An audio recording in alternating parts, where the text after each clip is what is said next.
Magandang umaga, Nay, masiglang bati ni Luz Viminda habang pumasok siya sa kusina, kung saan nadatnan niya ang kanyang ina na tahimik na nagkakape. Ang sinag ng araw ay banayad na tumama sa mukha ni Aling Marites, na tila nagdadala ng kakaibang liwanag sa kanyang payapang anyo. Magandang umaga rin naman, anak. Kamusta na ang pag-a-apply mo? May tumanggap na ba sa'yo? Tanong ni Aling Marites, habang maingat na inilapag ang tasa ng kape sa mesa. Ang kanyang mga mata ay puno ng malasakit at pag-aalala. Wala pa rin po, Nay, sagot ni Luz Viminda, sabay upo sa tabi ng ina. Yamakap siya ng mahigpit, parang batang naghahanap ng pag-aaruga. Akala ko po, kapag nakapagtapos ka na ng kolehiyo, madali na lang makahanap ng trabaho. Pero hindi pala ganun kadali, lalo na kung wala kang kakilala o padrino, dagdag niya, na may halong hinanakit sa tinig. Ang kanyang labi ay bahagyang nanunulis, tanda ng pagkadismaya. Hay, Nay, sayang lang ang tulad ko na masipag at maganda pa, biro niya, pilit na pinapatawa ang ina. Ngunit sa kabila ng kanyang mga salita, naroon ang bigat ng realidad na kanyang nararanasan. Hinagod ni Aling Marites ang buhok ng anak, sabay ngumiti ng may pagmamahal. Anak, ganyan talaga ang buhay. Hindi natin kontrolado ang sistema. Pero tandaan mo, basta't magpursige ka, darating din ang tamang oportunidad para sa'yo. Huwag kang mawawalan ng pag-asa, payo ni Aling Marites, na puno ng positibong pananaw. Napangiti si Luz Viminda. Opo, Nay. Kayo po, kamusta naman sa mansyon ng mga Montero? Masungit pa rin po ba si Sir Darius? Binubuga pa rin ba niya ng apoy ang mga kasambahay? Tanong niya, sabay kuha sa tasa ng kape ng ina. Maingat niyang sinimzam ang kape bago ito ibinalik, kasabay ng paghilot-hilit sa kamay ng ina. Mabait naman si Sir Darius, anak. Hindi lang talaga siya palabati, at ayaw niya ng mga palpak na trabaho. Pero alam mo, matagal na akong naninilbihan sa mansyon, at sigurado akong mabuting tao siya. Bugnutin lang talaga siya, sagot ni Aling Marites, na may bahagyang ngiti sa labi. Ay, oo nga pala, anak, biglang naalala ni Aling Marites. Naghahanap pala si Sir Darius ng personal na katulong. Naiisip ko, baka gusto mo subukan. Maganda ang sahod, at para ka lang nag-opisina, pero walang kaltas kahit piso. Hindi ba maganda yon? Napaayos ng upo si Luz Viminda, at kitang-kita ang ningning sa kanyang mga mata. Talaga po, Nay. Kailan daw po ba ang simula? Tanong niya, puno ng pananabik. Napatawa si Aling Marites, alam na alam ang dahilan ng kasiyahan ng anak. Anytime, pero bukas na lang nang makapaghanda ka naman, wika ni Aling Marites habang hinahaplos ang buhok ng anak. Agad namang sumang-ayon si Luz Viminda, sapagkat alam niyang kailangan pa niyang labhan ang mga damit na natambak dahil sa araw-araw niyang pag-a-apply ng trabaho. Gawin mo na muna ang mga kailangan mong gawin, at ako na ang bahala sa agahan natin, dagdag pa ng ina, sabay tayo mula sa pagkakaupo. Tumayo rin si Luz Viminda at tinipon ang maruruming damit. Sa likod ng kanilang bahay, kung saan naroon ang poso, tinali niya ang kanyang mahabang buhok bago sinimulan ang pagbabad ng mga damit. Habang ginagawa ito, dama niya ang init ng araw na unti-unting tumatama sa kanyang balat, tila nagbibigay ng bagong lakas para sa araw na iyon. Bakit ka pa bumalik dito? Ako na lang ang bahala rito. Tatawagin na lang kita kapag handa na ang pagkain, sabi ni Aling Marites nang makita ang anak na pumasok muli sa kusina. Nay, hindi po ako sanay magtrabaho nang walang laman ang tiyan ko. Hayaan niyo na po akong tumulong, sagot ni Luz Viminda, sabay yakap sa bewang ng ina at halik sa pisngi nito. Bonding na rin po natin to. Tuwing katapusan lang ng buwan ko kayo nakakasama, kaya gusto ko pong sulitin ang bawat sandali, malambing niyang sabi, na may bahagyang luha sa kanyang mga mata. Nako, naglalambing pa. Sige na nga, alam ko naman na hindi kita mapipigilan. Pakaigowo na lang ako ng sausawan para sa piniprito kong tuyo. Iwan mo na yang soup, hindi naman yan mawawala, pabirong utos ng ina. Agad namang sumunod si Luz Viminda. Maingat niyang hiniwa ang bawang at inilagay ito sa maliit na mangkok, binuhusan ng suka, at inihain sa hapag. Ang mga nalutong pagkain ng ina ay isa-isa niyang inilagay sa mesa, na tila nagiging mas maganda sa kanyang simpleng pag-aayos. Bagamat sila na lamang ang magkasalo sa hapag, palaging napupuno ang kanilang mesa tuwing umuuwi si Aling Marites. Para sa kanya, ito ang paraan ng pagbawi sa nag-iisang anak na bunga ng pagmamahalan nila ng kanyang yumaong asawa. Maupo ka na, anak, at nang makakain na tayo, paanyaya ni Aling Marites. Tumango si Luz Viminda, hinayla ang bangko, at sabay silang naupo. Kapwa silang nagpasalamat sa biyayang nasa harapan nila, taimtim na nagdasal bago sinimulan ang agahan. Matapos kumain, bumalik si Luz Viminda sa kanyang mga labahin. Nais pa sana siyang tulungan ng ina, ngunit mariin niyang tinanggihan ito. Nay, magpahinga na lang po kayo. Palagi na kayong pagod sa trabaho sa mansyon, aniya, na may halong pag-aalala. Kaya't sumunod na lamang ang ina at nagpalipas ng oras sa panonood ng mga nakakatawang palabas sa telebisyon. Bandang 9:00, natapos ni Luz Viminda ang kanyang mga labahin. Tirik ang araw kaya tiyak niyang mabilis matutuyo ang mga ito. Siya na rin ang naghanda ng tanghalian at hapunan nila. Lahat ng trabaho sa bahay ay siya na ang gumawa, na parang nais niyang bawasan ang bigat ng responsibilidad ng kanyang ina. Bago niya inayos ang mga dadalhin niya kinabukasan, binasahan niya muna ang kanyang ina. Good night, Nay. Salamat po sa lahat ng sakripisyo niyo para sa pamilya natin. Pangako, makakabawi rin po ako. Hintayin niyo lang po akong maipanalo ang lahat, at magbubuhay reyna na po kayo, mahina niyang sabi, sabay takip ng kumot sa ina at halik sa noo nito. Ramdam ang pagmamahal sa bawat kilos niya. Kinabukasan, maaga siyang nagising. Una pa siyang bumangon kaya siya na ang naghanda ng kanilang agahan. Pinagtimpla niya ng kape ang ina at inihain ang pagkain. Nang pumasok si Aling Marites sa kusina, agad itong napangiti. Anak, halatang excited ka, ha? Biro ng ina. Abay, sino po bang hindi? Pribilehiyo po kaya ang makapasok sa mundo ng isang tulad ni Ginoong Dante, sagot ni Luz Viminda, sabay tawa. Samantala, sa mansyon ng mga Montero, abala ang mga katulong sa paghahanda ng agahan para sa pihikang si Darius. Takot silang magkamali dahil tiyak nilang sermon ang aabutin nila. Magandang umaga po, Senorito Darius, bati ng mga katulong nang bumungad ang matikas na binata. Ngunit ang malamig niyang tanong ay nagbigay ng tensyon, hindi pa ba gising sila mama at papa? Nang dumating ang kanyang mga kapatid, bahagyang lumuwag ang tensyon sa hapag, ngunit nanatiling seryoso si Darius. Sa kabila ng lahat, ang bawat kilos at salita ng mga Montero ay nagbigay ng imahe ng isang pamilyang puno ng misteryo at awtoridad. May nahanap ka na bang sekretarya? Asa na ba yun? Usisa ni Mariano habang maingat na isinusubo ang huling piraso ng bacon sa kanyang plato. Ang tanong niya ay puno ng mapanukso, halatang may halong biro. May nakikita ka ba? Malamig na tugon ni Darius, kasabay ng pagbelang ng kanyang nanlilisik na mata sa kapatid. Ang tinig niya ay parang yelo, sapat upang magbigay ng tensyon sa hapagkainan. Anak, maayos na nagtatanong ang kapatid mo, mahina hong sita ni Senyora Rebecca sa kanyang panganay. Ang boses nito ay puno ng hinahon, ngunit may bakas ng pagod sa mga mata. Ngumisi si Mariano, tila nagtatangkang magpasiklab. Inilapag ni Darius ang kutsara, tumitig ng matalim sa kapatid, at malamig na sumagot, "She's not here." Papunta pa lang. Tumango-tango si Mariano, halatang nagpipigil ng tawa. "Chicks ba yun, bro?" Tanong nito, may halong pang-aasar.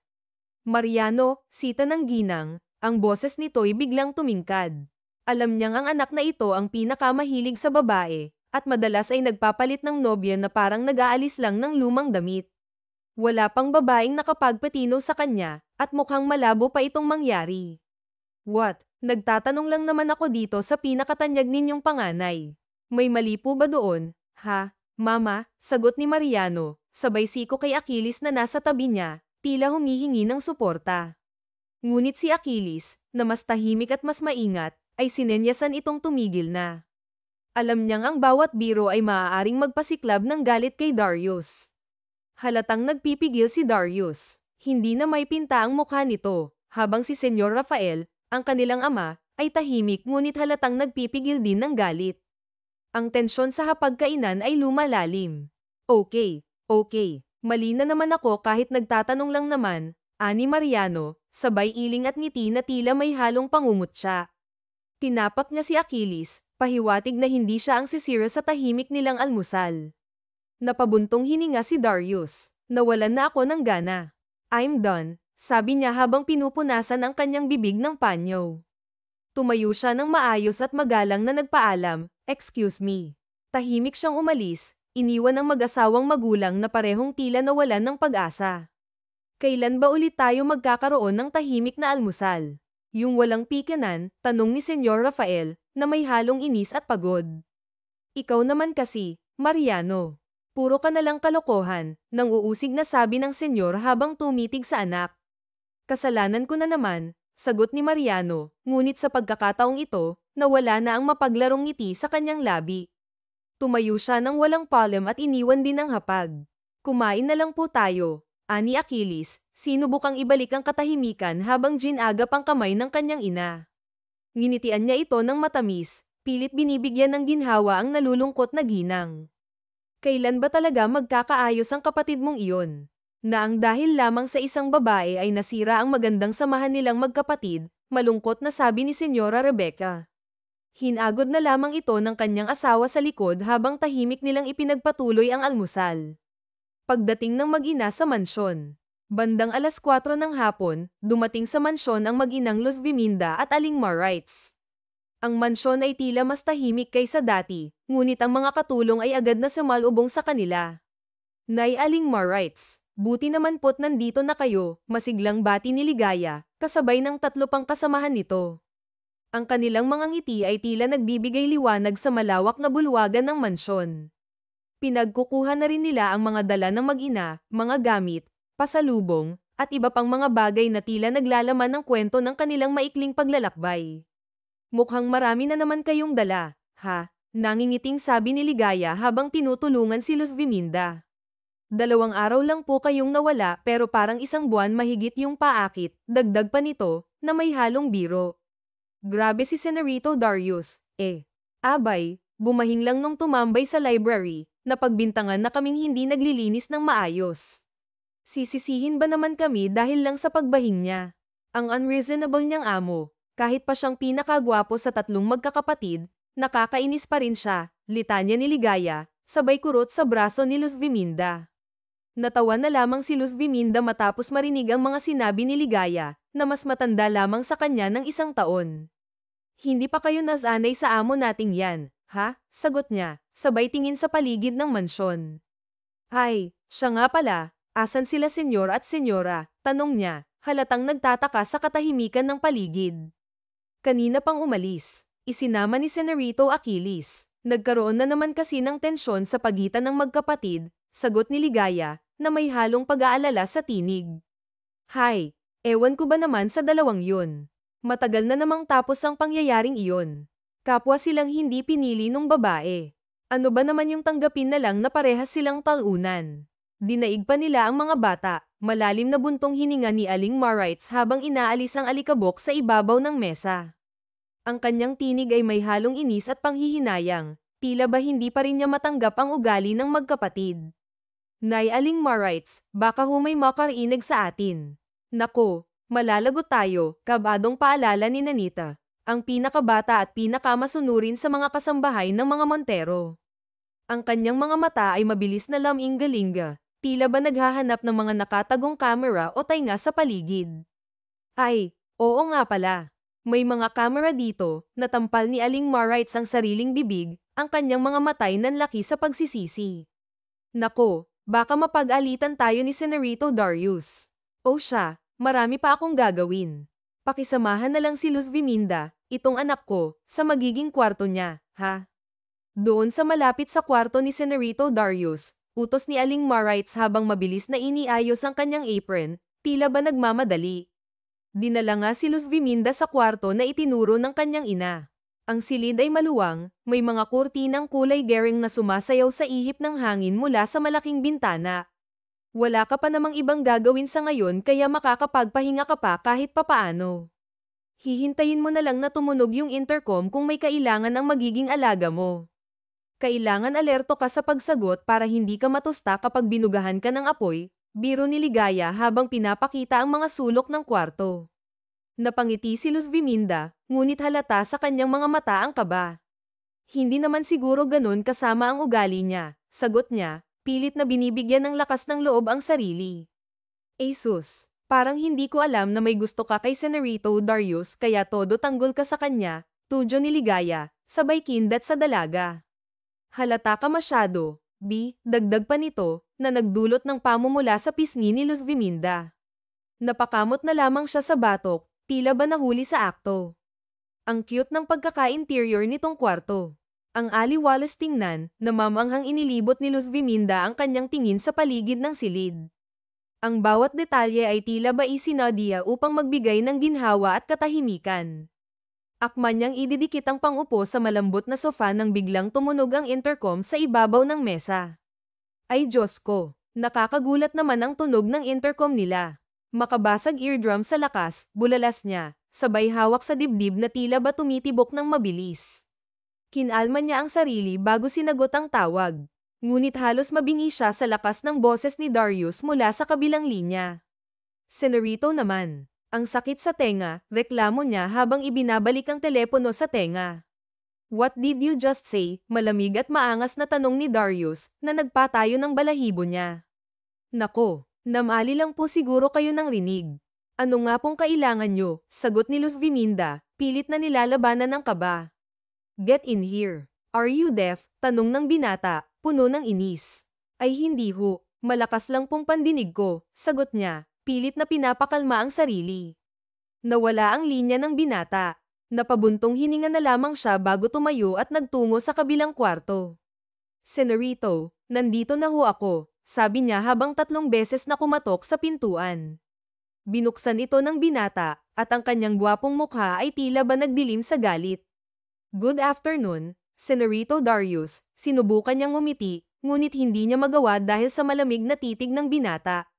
Anong ginagawa mo kanina? Ba't ang tagal mong sagutin ang tawag ko sa intercom? Malamig na tanong nito. Nagulat po kasi ako kaya. I don't need your excuses. Ang tanong ko, bakit ang tagal mo? Putol nito sa kanyang paliwanag. Sagot ko po yun, hindi rason, mahina hong giit niya, ngunit halata ang kaba sa kanyang boses. Who the hell gave you the permission to speak? Masungit na tanong ni Darius, na nagpatigil sa kanya. Ngunit hindi napigilan ni Luz Viminda ang sarili. Nakakaloko kayo, Senorito. Hindi ba't nagtatanong kayo kaya sumagot ako? Tapos bawal pala ngayong sumagot dahil ayaw nyo naman pala. Tanong ko rin po kayo, okay lang po ba kayo, mistulang nanay na pinapagalitan ng anak? Parang ayaw mo yatang tumagal sa trabaho. Malamig na sagot ni Darius na tila ba nagpatigil sa tapang niya. May iuutos po ba kayo? Tanong niya, pilit na mumingiti. Alam niyang kailangan niyang magtiis para sa kanyang mga pangarap. Pasok, tipid na utos ng binata. Bagaman kinakabahan, pumasok siya sa kwarto at sinimulan ang trabaho. Kita mo itong lalaking to, Wisit. Paano ba ako nagkagusto sa siraulong gaya mo? Napailing si Luz Viminda habang pinagmamasdan ang mabibigat na kurtinang kailangang palitan. Ang pawis niya ay tumutulo na sa kanyang noo habang pilit niyang iniisip kung paano aayusin ang lahat ng ito. Kung pwede lang talaga kitang tirisin, kanina pa. Napabuntong hininga siya, sabay kamot sa ulo, tila ba sinusubukang pigilan ang sarili na sumabog sa galit. Hay, first day pa lang, paakit na. Napasabunot siya sa sarili, pero sa halip na magpatalo sa inis, sinimulan niyang gumawa ng paraan para mapalitan ang kurtina. Ano ba naman itong pinasok ko? Bulong niya habang pilit na inaabot ang mataas na kurtina.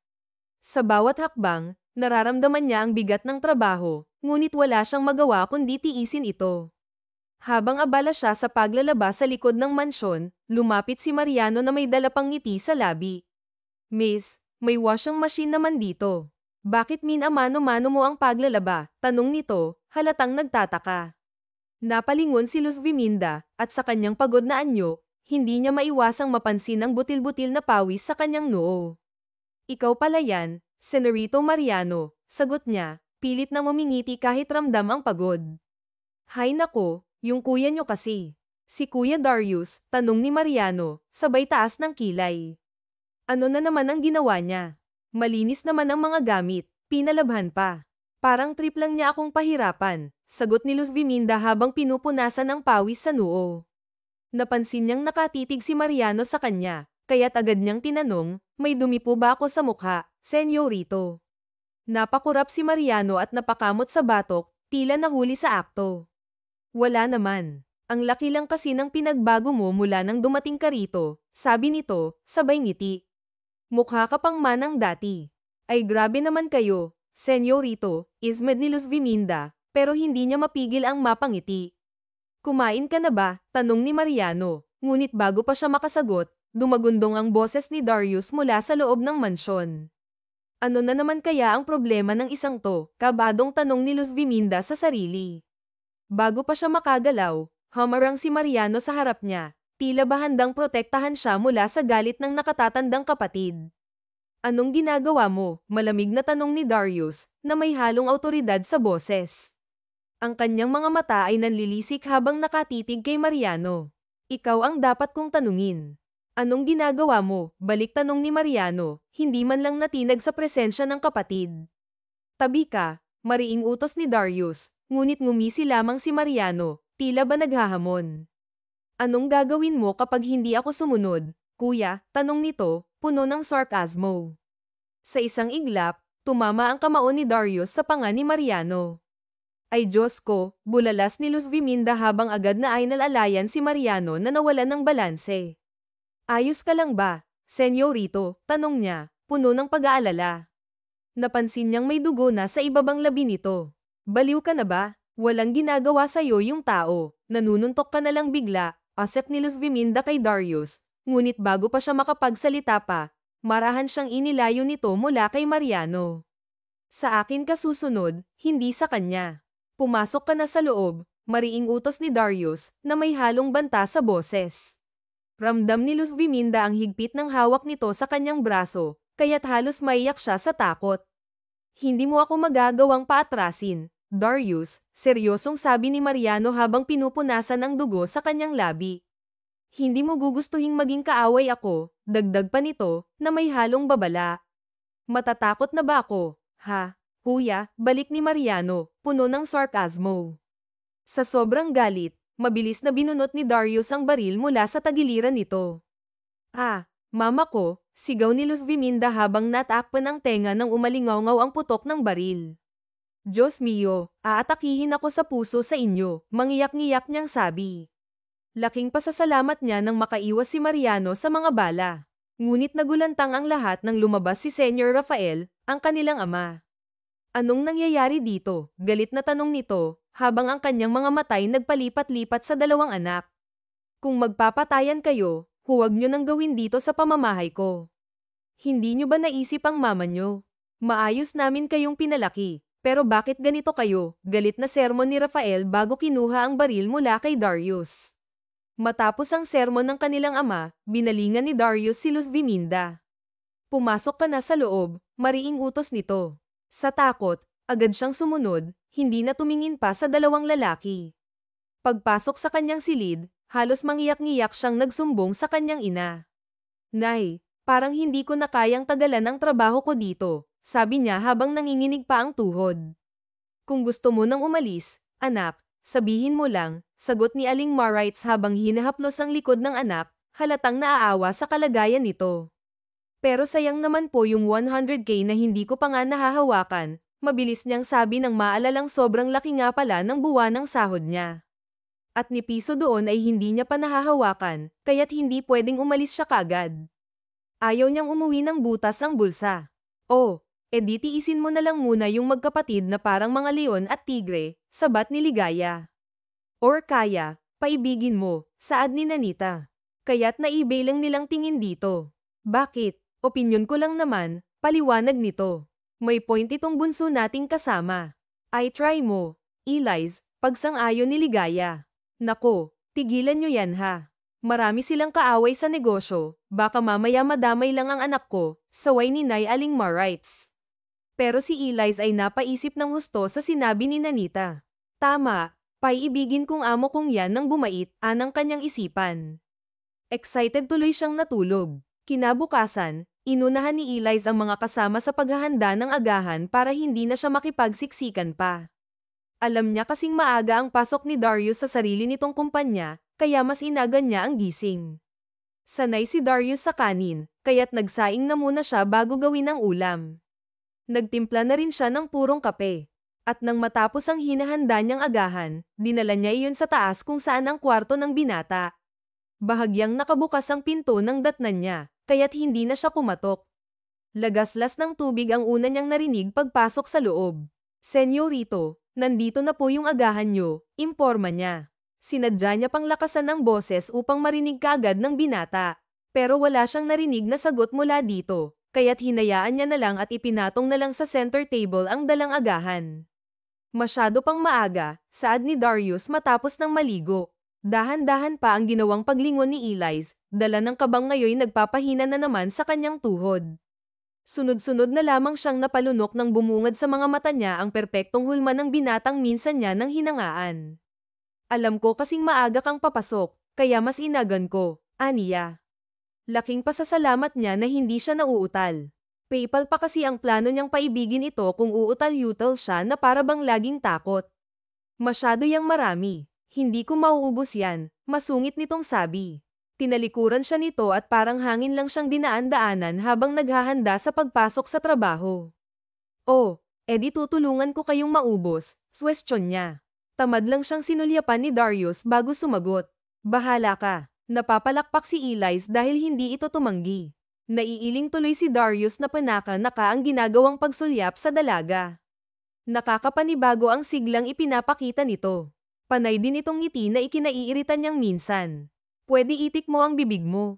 Nakakairita, ang sagwa mong ngumiti, kunot ang noong puna niya sa dalagang pansin niyang nagpapakyut sa kanya. Rumolyo naman ang mga mata ni Elias at otomatiko ang pagbuso ng magandang mukha. Ikaw nga ang pangit ng mukha, Pinuna ko ba? Sagot ni Elias. You don't have to because I'm not. Bale walang giit ni Darius. Ay, ang yabang. Porkit maganda ang lahi, not one word. Kumain ka na. Mapagang utos ni Darius dahil gusto niyang makakain ng tahimik. Sanggit, mahinang usual ni Elias na hindi naman nakatakas sa matalas na pandinig ni Darius. Ngunit hindi naman nagkomento pa. Matapos kumain, niligpit ni Elias ang pinagkainan nila. Handa na sanang lumabas nang magsalita si Darius na naglalagay ng relo sa kaliwang kamay. Lock the door. Bakit? Sa hindi maipaliwanag na damdamin, biglang tumambol ng malakas ang dibdib ng dalaga. Kunot naman ang noo ng binata nang dapuan niya ng tingin ang natangga na namang dalaga, gayong inuutusan niya lang naman ito. Lock the door before you leave, idiot. Yun pala. Sorry, senyorito. Nag-init ang buong mukha niya sa pag-iisip na merong masamang plano sa kanya ang lalaki. Kung ano man ang nilalaman ng kokote mo, itigil mo dahil hindi ako kumakain, lalong hindi pumapatong. Now leave. Itinuro pa ni Darius ang pinto. Assuming ka naman. Hindi rin naman kita type, no. Mas gwapo pa nga sa inyo si Mariano, dala ng naapakang pride kaya niya yun nasabi. Pero agad niya rin yung pinagsisihan. Dumilim bigla ang gwapong mukha ng lalaking paiibigin niya nga pala. Hindi dapat ito lagi niyang gagalitin. Tila nagpantang naman ang tenga ni Darius. Humakbang ito papalapit sa dalaga, kaya't walang ibang nagawa si Elias kundi umatras hanggang sa masukol siya ng binatang masama ang tingin sa kanya. Bakit na naman? Pakiramdam niya ilalabas ang puso niya sa lakas ng kabog noon. Napahigpit din ang hawak niya sa tray ng pinagkainan nila. Paano ba naman kasi? Ang lapit-lapit na ng mukha nila sa isa't isa, tipong isang maling galaw niya'y magtatagpo kaagad ang kanilang mga labi. Sinusubukan niyang itulak ito, pero hindi man lang ito natinag. Sa laki at tikas nito, imposible talagang mapa-atras siya. Don't you dare even compare me to that again. Mas lamang ako sa turentadong yun, kaya't huwag mo nang tatangkain pang ikumpara ako sa kanya. Nagkakaintindihan ba tayo? Galit na sabi ni Darius. Hindi ko naman kayo kinukumpara, giit niya. Mariin niyang ipinikit ang mga mata nang ihampas ni Darius ang isang palad sa pader. Nagkakaintindihan ba tayo? Ulit nito. Oo, promise, hindi na. Maluha-luha sa kabang sagot niya. Napangiwi na lang siya ng yuti nito ang nananahimik niyang ilong. Aray ko naman. Masakit, reklamo niya nang pakawalan na nito ang ilong niyang napagbalingan nito. Parusa mo yan, Anito. Labas na. Hindi na lamang siya kumibo. Tahimik na lang siyang lumabas at hindi na nag-abala pang sundin ang bilin nitong ilak niya ang pinto bago lumabas.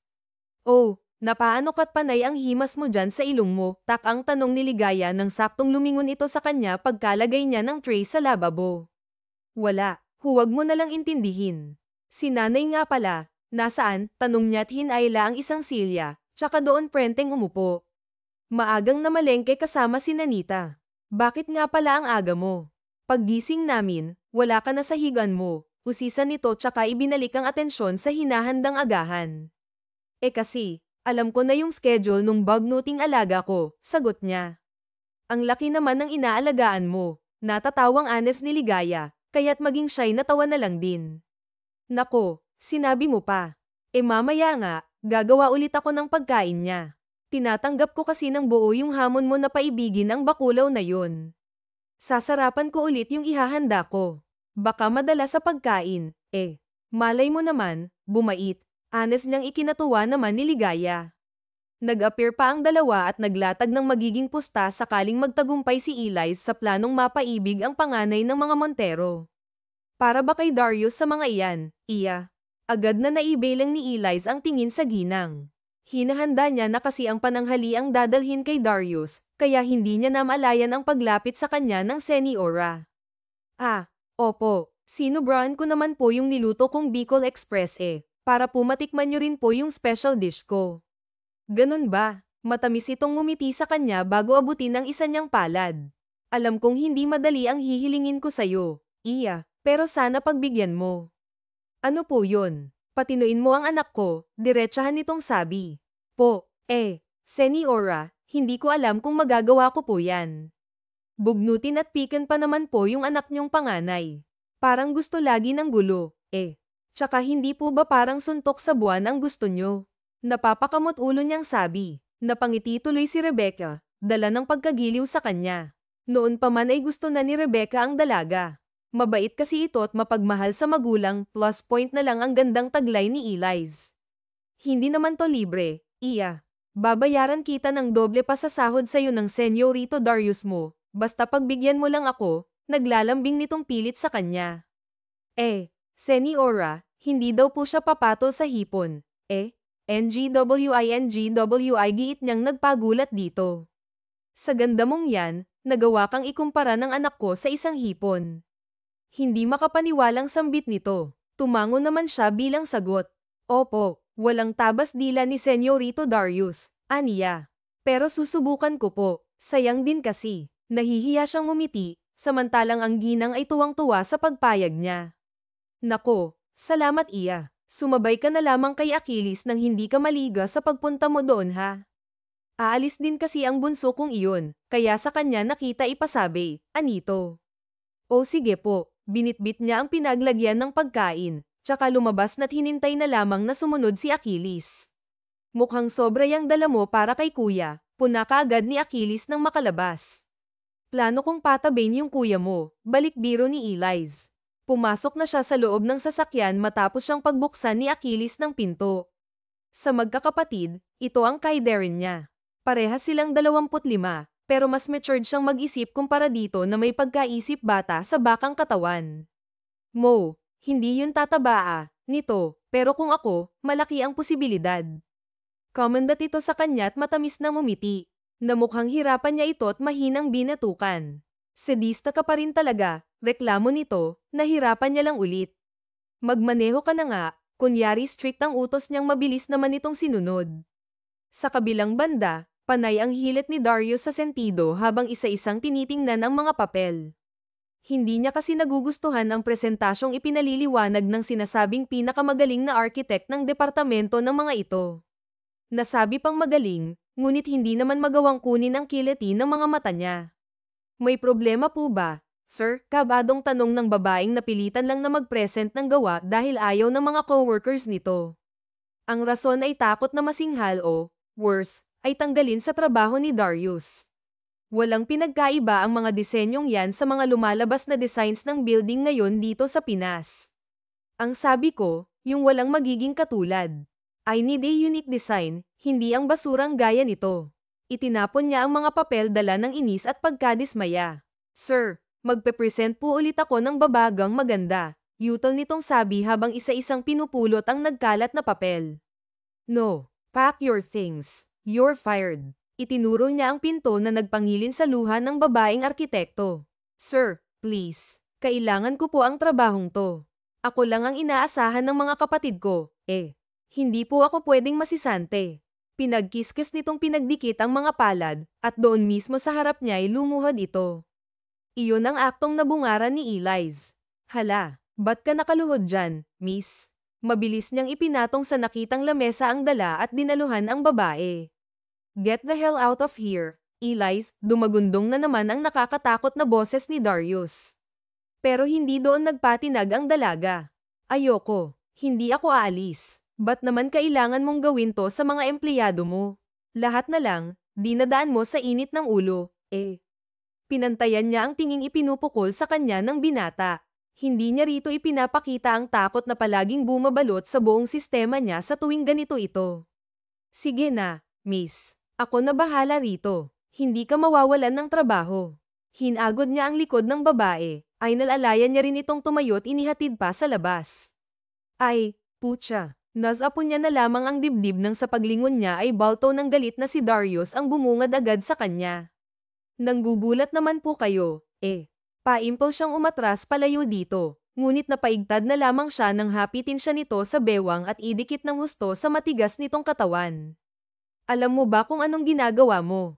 Handa ka ba sa magiging parusa ko dahil sa ginagawa mong pangingialam? Nang aakit ang tonong iyon ni Darius. Sunod-sunod ang ginawa niyang paglunok ng laway nang unti-unti nitong inilalapit ang mukha sa kanya. Gusto niya sanang iiwas ang mukha, ngunit napigilan siya nito. Hawak na nito ngayon ang kanyang panga gamit lamang ang isa nitong kamay. Scared, nakangising tanong nito sa kanya. Aha, ba't naman ako matatakot sa'yo? Sa multo nga, hindi ako natatakot, eh. Sa'yo pa kaya? Tapang-tapang ang sagot niya, habang ang mata niya'y hindi malaman kung saan ay seset. Pero ang totoo, para na siyang maiihi sa sobrang kaba. Ngunit ang tapang na yun ay bigla na lang umatras nang bigla na lang siyang suminok ng magkakasunod. Is that what being fearless is like? Sa unang pagkakataon, ay nakita niyang ngumiti ang binata. Bahagya itong dumistansya bago siya pinitik sa noo.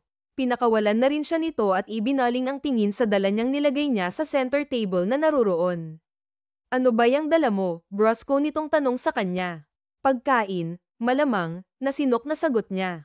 Can't control your hiccups. May ngisi sa labi nitong Bailang ulit sa kanya. Nakokontrol ba to kung nasinok ulit? Hindi ka naman ano ho dyan, eh. Mata rin niyang sagot. Oo naman kasi, ang may dahilan kung bakit nararanasan niyang ganito ngayon. Pinapa-abnormal na nga nito ang tibok ng puso niya, nagagawa pa nitong pasinukin siya. Kapag nagtatagpo ang kanilang mga mata, kulang na lang ay magdaap na ang kanilang mga labi. I know the medicine, Anito. Umarko ang kilay niya, pero hanggang doon lang ang tanging nagawa niya nang mabilis siya nitong kinabig at mapanuksong ginawaran ng masuyong halik.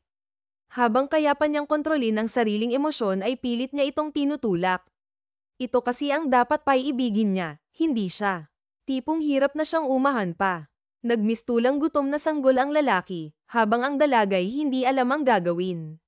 Ito pa lang naman kasi ang unang beses na naranasan niyang mahalikan, at hindi niya maintindihan ang halo-halong emosyong ipinararamdam sa kanya ng puso niyang walang patid sa pagtambol.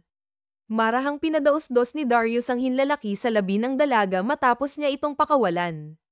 It works. Nawala ang sinok mo, pili nitong saad, tsaka pinisil ang ilong niya. Your cheeks turned red too. Cute, Anito. Bago pa siya iwang nakatulala lang doon, narinig niya itong magsabi, hindi ka ba sasabay sa akin na kumain? Antag sa kanya ni Darius na naruroon na sa harap ng pagkain at prenteng tinitikman ang lahat ng niluto niya. Hinalikan mo ako. Tapos aakto ka dyan na parang walang nangyari. Ngayon lamang siya tuluyang natauhan, kaya't ngayon niya lang ito nagawang pagsabihan sa nagawa nito sa kanya. You should thank me, kibit balikat lang nitong sabi. Wow ha, ako pa talaga magpapasalamat sa'yo. Namukha, kinuha mo yung first kiss ko.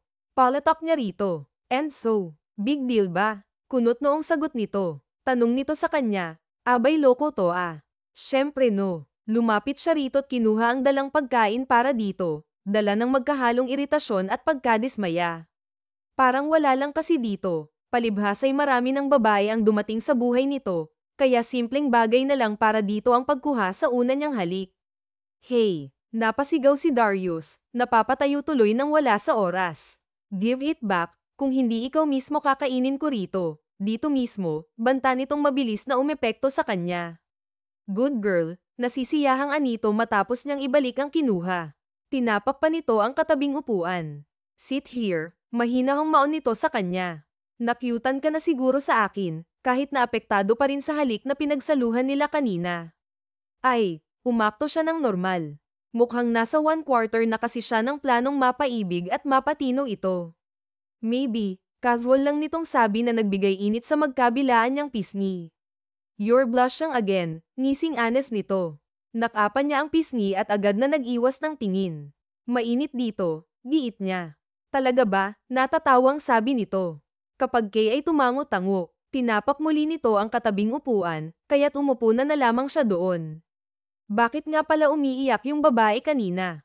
Ano na naman bang ginawa mo? Kasalukuyan na silang kumakain nang usisain niya ito tungkol sa naaktohang eksena kanina.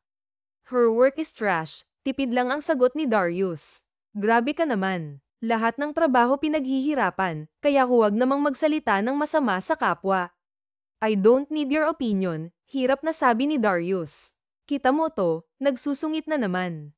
Kanina lang hingi-tingi, tapos ngayon nagsusungit na naman. Bipolar ka din, no. Who cares, masungit nitong sabi. Ako, may paki ako, kaya umayos ka. Kumain ka na nga lang dyan, pagsusungit pa nito. Hama tuloy ang labi niya at ipinagpatuloy na lang ang pagkain. Hindi niya nga lang minsan mapigil ang bamulong-bulong kapag medyo naiinis na. Hey, would you stop? Nakakairita, puna ni Darius. Naririnig naman kasi niya ang mga binubulong nito kahit na mahina yon. Though cute ang mga gestures nito, pero hindi niya pwedeng ipakita na nagugustuhan niya ang personalidad nito. Nakakatuwa para sa kanya dahil hindi ito natatakot na sagutin at ipagtanggol ang sarili sa kanya. She admires her since childhood. Natabunan lamang ang pagtingin niya rito noong makilala niya ang babaeng naging dahilan kung bakit sila ni Marian ay hindi maayos. Kusa na sana siyang magpaparaya dahil mas mahalaga sa kanya ang magandang samahan nilang magkapatid, kahit alam niyang siya ang mahal ng babae. Ngunit bukod sa paninira, ay hindi si Marian lumaban ng patas. Pinakialaman nito ang babaeng minamahal niya. Ang masama pa, pagkatapos nitong makuha ang babae, ay basta na lang nitong iniwan. Naduraj ang babaeng pinag-aagawan nila noon, kaya't mas pinili nitong lumayo kasama ang naging bunga sa kapangahasan ng kapatid niya. Isa rin sa mga dahilan kung bakit nagawa niyang kalabitin ng gatilyo ay dahil pati si Elias ay gusto nitong makuha. Na naman ako na lang ang nagtatyaga sa ugali mo, ha? Tapos nag-iinarte ka pa dyan, saad muli ni Elias sa mahinang tono habang puno ng pagkain ang bibig. I've heard it, pigil ang ngiting aniya. Nginuya-nguya muna nito ang kinakain bago nilunok. Ay, bakit? Ipinaparinig ko nga sa'yo. Takal sang anito. Ang sanggit mo masyado. Hindi bumabagay sa sukat mo. Ang kapal mo naman. Sa'yo nga, hindi bagay ang pagkagalit, Nagreklamo ba ako? Palatak nito sa kanya. Maraming nababaliw at nagkakandara pa sa isang tulad ko, kaya mahirap paniwalaan yang sinasabi mo, mayabang niyang sabi. Ang lakas ng aircon dito. Ano, sa sobrang lakas, nilalamig na ako. Sinadya akong isagad. Pagsakay niya sa dalaga, umasim tuloy ang mukha nito at hindi na siya pinansin pa. Sa asaran nila ngayon, ay siyang panalo. Pikan, pagpaparinig niya. NG, parang bata, nitong ginaya gaya ang sinasabi niya, kaya't ang pantay at mapuputi niyang ngipin ay kusang lumalabas. Hindi niya rin maiwasang hindi mapansin ang dahan ng dila nito, lalo na't saglit itong natulala sa muling pagsilay ng kanyang ngiti. Ang gwapo mo lalo kapag ngumingiti ka. Ngiti ka lang lagi, wala sa sariling saad ni Elias. Huli na nang mapagtanto niyang ang nasa isipan ay naiboses niya. Matapos sa kanya ay tumango si Darius. Noted, let's finish this. May project ako sa'yo. Aniya. Kasunod ng pag-ulo nito sa buhok ng pinamulahan dalaga. Kulis man sa nais ipagawa ng binata, ay tumango na lamang si Elias bilang pagsang-ayon. Wala nang naglakas loob pang magsalita habang inuubos nila ang pagkain. Tsaka lang nagbukas ng usapan nang tuluyan na silang natapos. Anong project ba? Tanong niya. Kailangan ko ng magandang likha para sa building na gusto kong ipatayo this year. 5 warehouse din ang kailangan kong gawan mo ng disenyo. Bukod sa building na gusto kong gawin mo, alam mo kung anong negosyong pinamamahalaan ko, so I expect an awesome result. After that, I'll give you $1 million kapag nagkasundo tayo sa disenyo ng gawa mo, paglalatag ni Darius sa proposal na nais ipatrabaho sa dalaga. Alam niya ang potensyal ni Eliz. Graduate ito as an architect, kaya't nagtitiwala siyang magagawa nito ang kanyang inaasahan. Challenge accepted, ani Eliz habang nakipagkamay kay Darius. Hindi pa man niya hawak ang lapis ay naisip niya na agad ang mga disenyo na ipapakita sa binata. I need it by tomorrow, pahabol pa ni Darius, na nagpalaglag sa panga ng dalaga. Seryoso ka? Hindi makapaniwalang tanong niya, natipid lamang na tinanguan ng binata, ngayoy nakahalukip-kip habang nakaupo sa swivel chair. Aba, ayos, mag-aala-flash pala ako nito, natatawang wika niya. Pwede ka pang umatras, aniya. Sinabi ko ba, ikaw naman, masyadong seryoso. Oo na bukas, basta bago dumilim, nasa iyo na ang designs. Sa mga gawa ko, huwag ka ng humangal, pastor, dahil hindi madali ang pagguhit, ha? Alright, you may go, sagot ni Darius. Tuluyan nang natapos ang usapan. Marami pang importanteng gagawin si Darius kaya kahit na gusto niyang ihatid ang dalaga, hindi niya magawa. Kaya ipinasundo niya na lamang si Eliz sa personal driver ng pamilya. Nakakabinging katahimikan ang bomb-alot sa loob ng opisina ni Darius. Hindi niya moari kung bakit nangungulila kaagad siya sa magiliw na presensya ng dalaga. Hinahanap ng kanyang mga mata ang iba't ibang ekspresyon sa magandang mukha ni Eliz. Ngayoy bigla siyang nagsisi na pinaalis niya ito. Kung hindi pa nga siya katukin ng sekretarya upang ipaalala na kailangan na siya ng mga board members, hindi pa siya mababalik sa realidad. Sa kabilang banda, abala si Eliz sa ginagawang disenyo para sa building na nais ni Darius. Una niya itong tinutukan dahil mas maraming detalye ang kailangan doon kumpara sa mga warehouse. Binibigyan na lamang siya ng kanyang ina ng pagkain at kape kapag humihingi siya.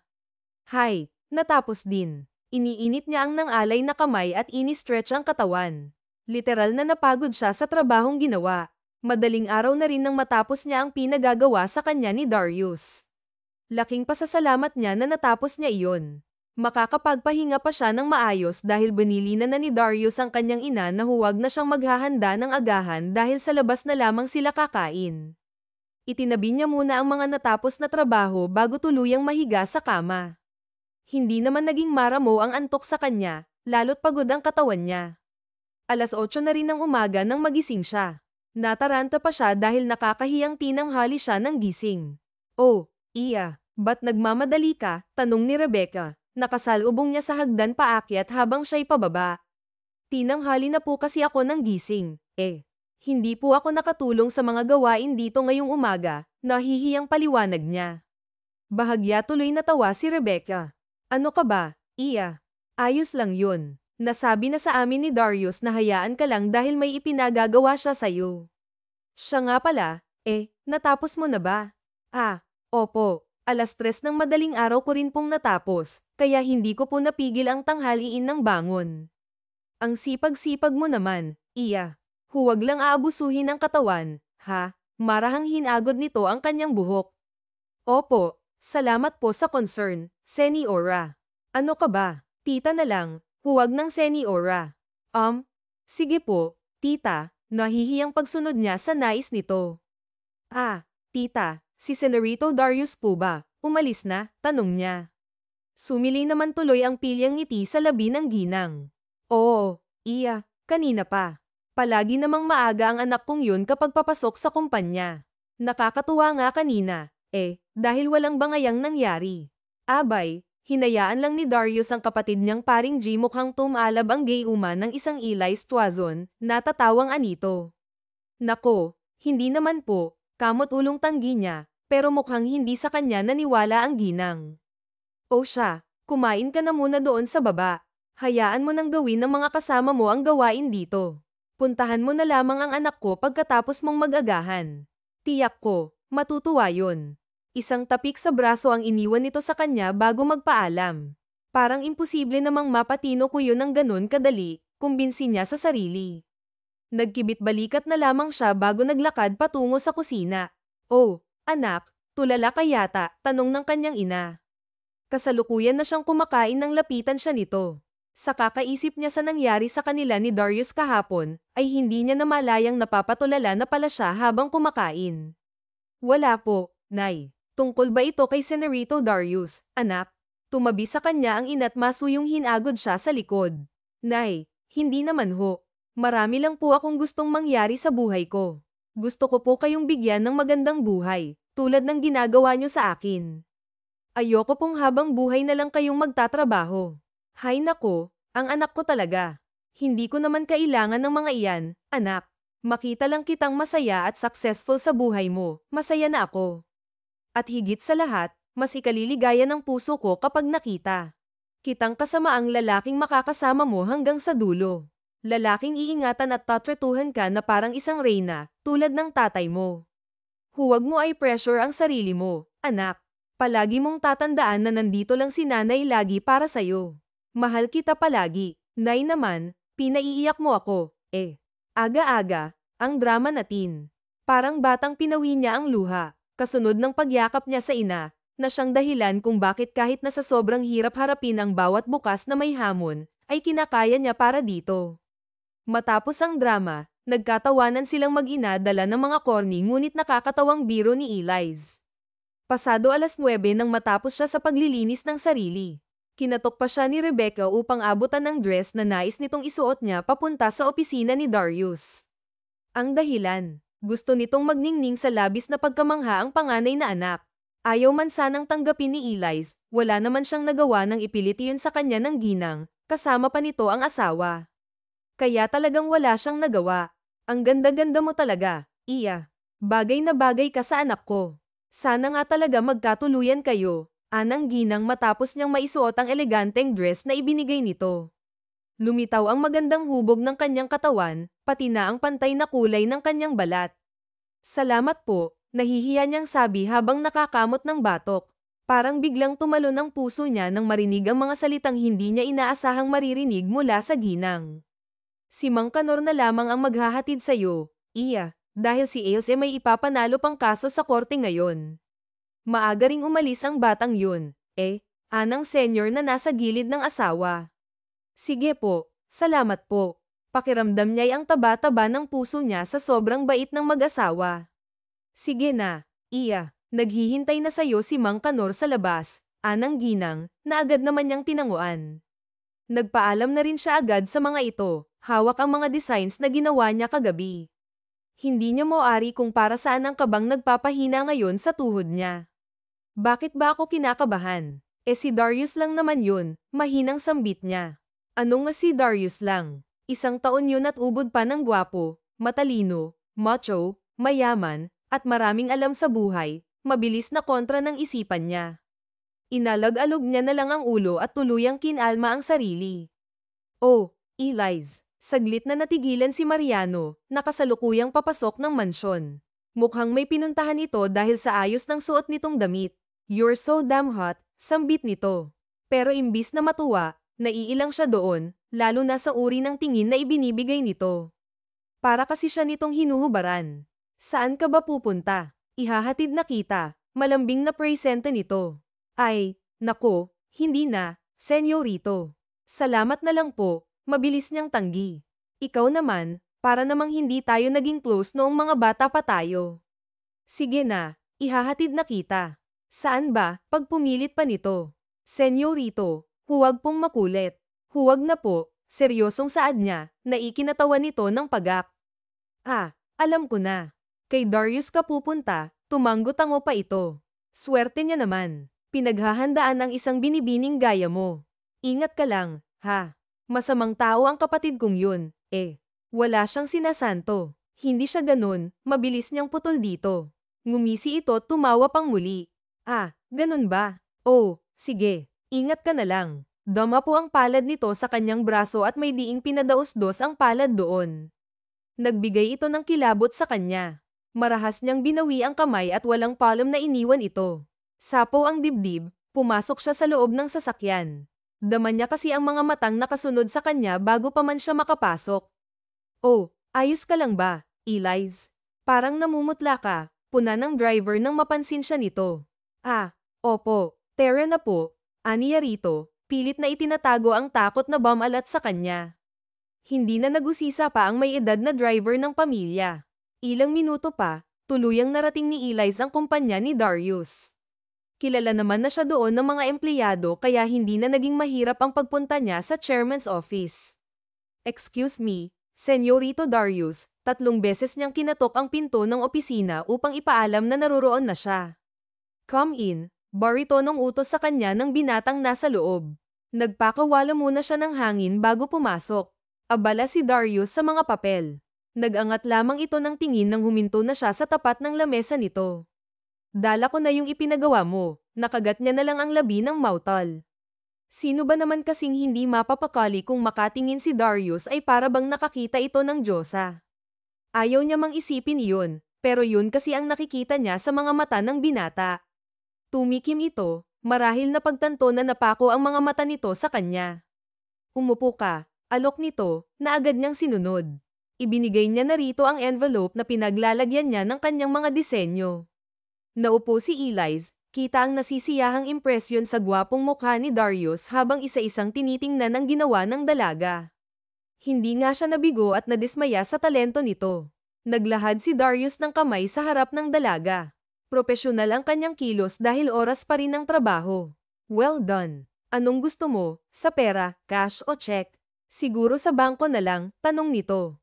Okay, I'll send it to you, dagdag niya. Sabay hingi ng bank account number ng dalaga, na kaagad namang ibinigay ni Eliz. Tanghali na rin nang matapos ang usapan. Sabayan mo na akong kumain, yaya ni Darius. Kinuha nito ang cellphone at wallet, tsaka siya hinapit sa bewang at sabay na silang lumabas. Pinagtitinginan sila ng mga tao, ngunit bale wala lamang iyon kay Darius. Darius, yung kamay mo. Baka kung anong isipin ng mga tao, sabi ni Eliz, na hindi na kinakaya ang mga bulong-bulungan at tingin ng mga empleyado ng binata. Don't mind them. Ako lang ang intindihin mo, anang binata, na lalong nagpabilis sa tibok ng puso niya. Nagmistyala silang magnobyo at nobye dahil hindi talaga inalis ni Darius ang kamay niya sa bewang ng dalaga. Mainggit pa itong kinabitan si Eliz ng seatbelt matapos pagbuksan ng pinto ng kotse. Sa isang 5-star hotel sila dinala ni Darius. Deserve daw ito ni Eliz, hindi lamang dahil naabot nito ang hinahanap at ninanais niyang gawa, kundi may iba pang dahilan na tanging ang puso niya lang ang nakakaalam.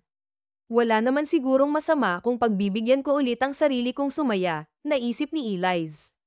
Ngunit biglang nagbiro siya, doon na lang tayo sa food park. Yung 200 mo, solve ka na, eh. Sinadya niyang hinaan ang boses dahil nakakahiya naman kung may makarinig, lalo't mga mayayamang tao ang kumakain doon. My treat, hindi mo kailangang kabahan o mamroblema dahil sagot ko naman. Piliin mo ang gusto mong kainin. Don't mind the price, malambing na sabi ni Darius. Gusto na lang talagang sampelan ni Eliz ang sarili dahil pakiramdam niya, ang haba-haba ng buhok niya. Ayaw niya mang mag-assume, pero mukhang napapalit niya na ang dating matigas na puso ng binata. Maraming araw ang lumipas, at sa mga araw na iyon, hindi na sina Eliz at Darius mapaghiwalay. Gusto kasi ni Darius na palaging nakikita't nakakasama ang dalaga. Pansin ko ang pagbabago sa'yo, anak. Mukhang iba na yan, ah. Mahal mo na ba? Tanong ng ama ni Darius, si Raphael, habang nasa library sila at kasalukuyang pinag-uusapan ang sinisimulang building na si Eliz mismo ang nagdisenyo. Yes, Papa. And I'm planning to court her. Kapag sinagot niya ako, magpo-propose kaagad ako, sagot ni Darius. Ayoko ng patagilin dahil hindi ko na nagugustuhan ang mga galawan ni Mariano. Lalaki ako. Alam kong gusto niya rin ang babaeng mahal ko. But this time, hindi na ako magpaparaya. Help me, Papa. Tulungan mo akong magtagpo sila ni Samantha at Mariano. May anak sila, at kailangan na ni Mariano ang anak niya ngayon dahil lumalaki na. Gulat ang rumehistro sa mukha ni Raphael matapos isiwalat ni Darius ang buong katotohanan. Anong sabi mo? Tanong ng ama. Kapwa silang napalingon sa taong nagsalita. Alam kong narinig mo ang lahat ng sinabi ko, Mariano. Harapin mo ang responsibilidad mo kay Samantha at sa naging bunga ng kasalanang ginawa mo sa kanya, anang Darius, na may otoridad sa boses habang buong tapang na hinarap ang kapatid. Alam mo ang lahat ng to noon pa, pero hindi mo man lang sinabi sa akin. What the heck? Kumalingaw-ngaw ang galit na boses ni Mariano. Relax. Mariano, saway ni Raphael. And how can I relax, Papa? Sabihin mo sa akin kung paano. Nagbaba ng mga mata si Mariano sa sobrang galit. Damn you! Ikaw ang may ginawang mali, kaya huwag mong ibubuhos sa akin ang galit mo. Go and chase her. Huwag kang duwag. Ipakita mo sa aming may bayag ka, sagot ni Darius. Pagkasabi niyon, iniwan sila ni Mariano. Sabay na nagpakawala ng hangin ang mag-ama. Mas maigi ang narinig niya ang mga sinabi mo ngayon. Natauhan na siya. Hayaan na lamang natin siyang gawin ang sa tingin niya ay tama. Kilala ko ang kapatid mong yun, barumbado lang yun pero hindi tumatakbo sa responsibilidad, sabi ni Rafael. Oo nga, Papa. Good luck sa panliligaw mo kay Eliz, ha? Sundan niyo kaagad ang apo namin ng mama mo kay Mariano nang makarami kami ng apo. Kita ang galak sa mga mata ng Ginoo, bagay na ikinatuwa naman ni Darius. Thanks, Papa, sagot ni Darius. Kinansela ni Darius ang lahat ng meetings para sa araw na iyon dahil inilalaan niya ang buong oras at atensyon sa dalagang noon pa man ay nakuha na ang puso niya. Ayos na ayos, anak. Manliligaw na ba? Tudyo ni Rebecca nang madatnan ang anak sa silid nito habang nagpapagwapo sa harapan ng salamin, kahit gwapo na ito. Yes, Mama, agap na sagot ni Darius. Sagot ni Darius, masaya ako, anak, na makita kang umiibig muli. Bilisan mo lang nang mabigyan mo na kami ng apo. You already have, Mama, ngiting aniya. Anong ibig mong sabihin? Tanong ng kanyang ina. Si Samantha, may anak sila ni Mariano, sagot ni Darius. It's a long story, but lola ka na, masayang sabi niya. Mangiyak-ngiyak sa labis na tuwa ang ginang dahil ang pinakapangarap niya ay nagawa rin ng ikalawang anak na si Mariano. Nilisan na rin ni Darius ang mansyon. Wala kasi si Eliz dahil nagpaalam itong aasikasuhin ang planong negosyo para sa ina nito. Marami itong nilalakad na papeles dahil malaki-laking bigasan ang nais nitong ipatayo. Nag-alok ng tulong si Darius, pero ayaw talagang tanggapin ng dalaga dahil ang rason nito ay sariling effort ang gusto niyang gamitin para sa ibibigay na regalo sa pinakamamahal niyang magulang. Dumaan muna si Darius sa isang flower shop para bilhan ng bulaklak ang dalaga. Nagpa-reserve na rin siya sa isang resto na pagdadalhan niya rito. Hi, bati niya, sabay ngiti ng matamis nang madatnan si Eliz na abala sa harap ng mga papel nito. Parang tatalo ng puso niya sa saya nang gantihan nito ang ngiting ibinigay niya. Darius, anong ginagawa mo rito? Tanong ni Eliz. Na-miss kita, kaya sinundan na kita rito sa inyo. Here, take this. It symbolizes my pure intention to you. Sagot ni Darius, sabay abot ng bulaklak sa dalaga. Walang palom na kinuha niya ang isang kamay nito at dinala iyon sa kanyang labi. Salamat, pero bakit may pag-anito? Anong okasyon? Tanong ni Eliz. Wala, gusto ko lang bigyan ka ng bulaklak dahil deserve mo yun, sagot ni Darius, sabay halik ulit sa kamay nito bago pakawalan. Bakit? Tanong ni Eliz. Is it obvious? Gusto kita. I mean, mahal kita since day one. Huwag naman sana akong mahirapang kunin ang inaasam-asam kong oo, mula sa'yo, nahihiyang sabi ni Darius, na nagpangiti kay Eliz dahil namumula ang magkabilang tenga ng binata. Depende sa effort mo yung magiging sagot ko, sagot ni Eliz. Kahit mahal niya pa rin ang binata, gusto niyang magpakipot muna ng konti dahil nais niyang maranasan ang mali gawa ng isang Ginoong Dante. Hinding-hindi ka madi-disappoint, Ma'am, sagot ni Darius, sabay saludo pa na ikinatawa ng dalaga. Ang corny mo naman ngayon, biro ni Eliz. Ay sus, kain tayo sa labas. Marilag, biglang sabi ni Darius. Marilag, bakit naman? Tanong ng dalaga. Marilag, dahil ganoon ka sa akin. I've been enchanted mula nang dumating ka, sagot ni Darius. Hindi ganoon katahimik sa pwesto nila, pero rinig nila pareho ang malakas na tibok ng kanilang mga puso. Inayos muna ni Eliz ang mga dokumentong nilalakad niya bago sumama kay Darius. Buong akala ng dalaga ay isang simpleng lunch date lang ito, pero hindi. Bongga ang mga pasabog ng gwapo niyang manliligaw. Isinayaw pa siya nito at kinantahan. Lahat ng pinapangarap niya noon sa isang lalaki, partikular sa manliligaw niya, ay naibigay lahat ni Darius. Kaya naman, sa mismong kaarawan nito, tuluyan niyang ibinigay ang sagot na, oo. Doon din ay nag-propose sa kanya si Darius. Nakakatawa lang dahil inamin nitong palaging nasa bulsa nito ang baniling singsing. Sino mag-aakala na yung babaeng lihim ko lang na hinahangaan noon ay fiancé ko na ngayon? Thank you, love. Thank you kasi hindi ka napagod sa akin kahit nasalbaha ako. Thank you for all the effort. I love you. May marilag, sabi ni Darius. I love you, too, Darius, sagot ni Eliz. Isang masuyong halik ang pinagsaluhan nila matapos ang pagbibitaw ng mga pangakong nagbibigay kilati sa kanilang mga puso. Ilang araw na lang ay ikakasal na sila. Paunahin lamang sila ni Samantha at Mariano bago ang sa kanila dahil iyon ang request ni Mariano.